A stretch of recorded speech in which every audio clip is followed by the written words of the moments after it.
Hi, my name is Matt Mancini, I'm Brian Lenzine. I'm Nate Jefferson. and welcome to the 9th episode of the Spartan Journal podcast. Today, we're going to give you a few more market updates.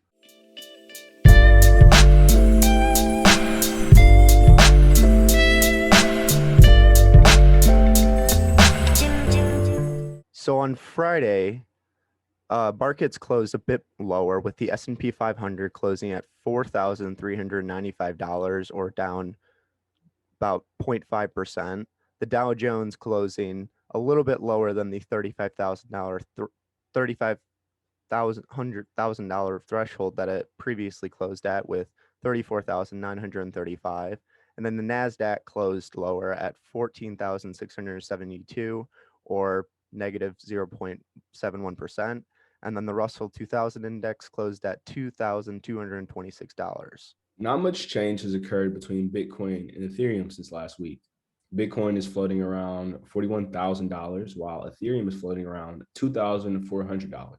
However, Ethereum's blockchain is expected to receive an update called the Ethereum London Hard Fork on August 4th. What this update will do is change the Ethereum blockchain transaction fee model and difficulty time bound. The Ethereum network will set transaction fees with a base fee for each block rather than bidding on gas prices. This is Ethereum's slow shift from their proof of work way of mining to their proof of stake, which is much more environmentally friendly. In other news, brokerage app Robinhood went public on July 29th at a price of $38 per share. Robinhood has been known for opening up investing to the common man with its easy to use platform and its commission-free trading policy. To put even more emphasis on this philosophy, Robinhood made it so 25% of its stock will go to retail investors instead of the typical 10% that new companies portion out. Companies going public like to offer more of their stock to institutional investors like banks and firms rather than retail investors, because institutional investors usually hold on to their positions longer. This is one of the many reasons why we are currently seeing Robinhood's price down 7% from its debut price.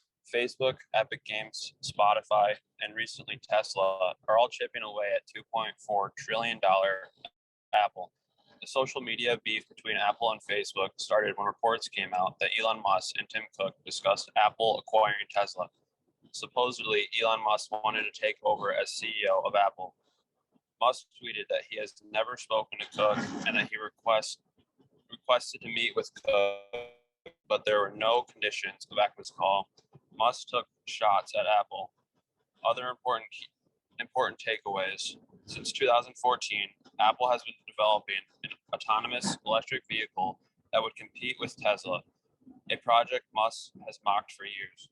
On Thursday night, there was an Israeli oil tanker that was attacked by a drone off of the coast of Oman, killing two people on the Mercer Street tanker, one from Great Britain and the other one from Romania. Now, there has been increased tension within the region after a failed nuclear deal with Iran. So, a lot of the US and Israeli news media believe that Iran was a part of the attack.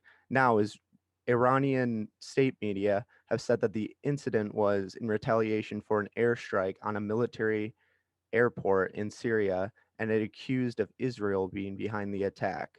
Many universities, cities, and companies are now mandating COVID-19 vaccines. Refusal to receive a COVID-19 vaccine can lead to a fine or denial of access to a service, job, or venues like hotels, cruise ships, and sports events. COVID-19 vaccine mandates started in March as Rutgers University. Many universities and hospitals followed in their footsteps. Now, months later, as the Delta variant is spreading, very recently, Walmart, Disney, and other employees, President Biden mandated COVID-19 vaccines for federal workers or the option to get tested twice a week. So the SEC has increased scrutiny over Chinese IPOs. The SEC will not increase this scrutiny for any Chinese companies that want to sell shares in the US stock exchanges. Now, the SEC wants to increase this scrutiny because of potential disclosure about investment risks that Chinese companies pose. SEC Chairman Gary Gensler says that these heightened measures are to ensure that the US investors are protected from lucrative Chinese businesses. He quoted on Friday saying, "I believe such disclosures are crucial to informed investment decision making and are at the heart of the SEC's mandate to protect investors in U.S. capital markets." Now, the Chinese government has tightened restrictions on their companies' ability to raise money abroad.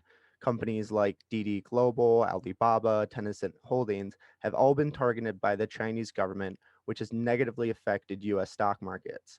Now, their risks are also associated with variable interest entities, or VIEs, a form of shell company that allows Chinese companies to raise capital abroad despite government restrictions on foreign ownership and listing on overseas exchanges.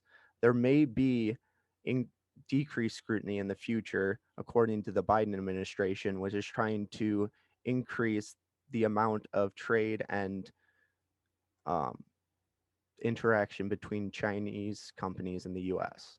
Thank you so much for listening to the ninth episode of the Spartan Journal podcast.